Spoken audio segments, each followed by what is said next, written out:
যে বর্তমান সরকার এনসিপির নামে নতুন যে একটা দলকে সৃষ্টি করা হয়েছে বর্তমান সরকার, যেটাকে সাধারণ মানুষ কিংস পার্টি বলে থাকে।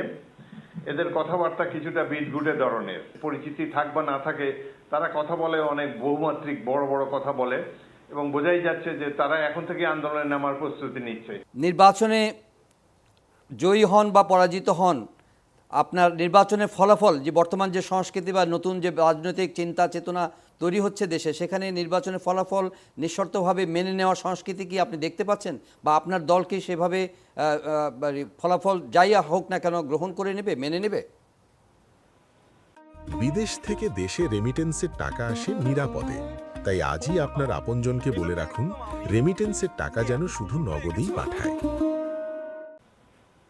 এটা আমি দেখতে পাচ্ছি না এই কারণে যে বর্তমান সরকার এনসিপির নামে নতুন যে একটা দলকে সৃষ্টি করা হয়েছে বর্তমান সরকার, যেটাকে সাধারণ মানুষ কিংস পার্টি বলে থাকে।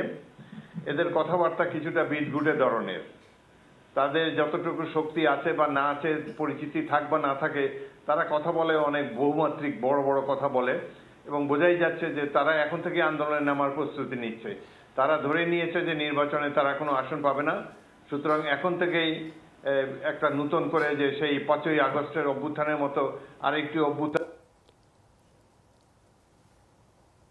বিরুদ্ধে জনগণকে উস্কে দেওয়ার চেষ্টা করছে, এবং এর ফলে এই দলটি এবং আমার ধারণা যে জামাত ইসলামী যে তাদের সহযোগী দল, এরা নির্বাচনের ফলাফল মানবে না। ওকে, ধন্যবাদ। নির্বাচন পরবর্তীকালে সহিংসতার সম্ভাবনা দেখা দিয়েছে।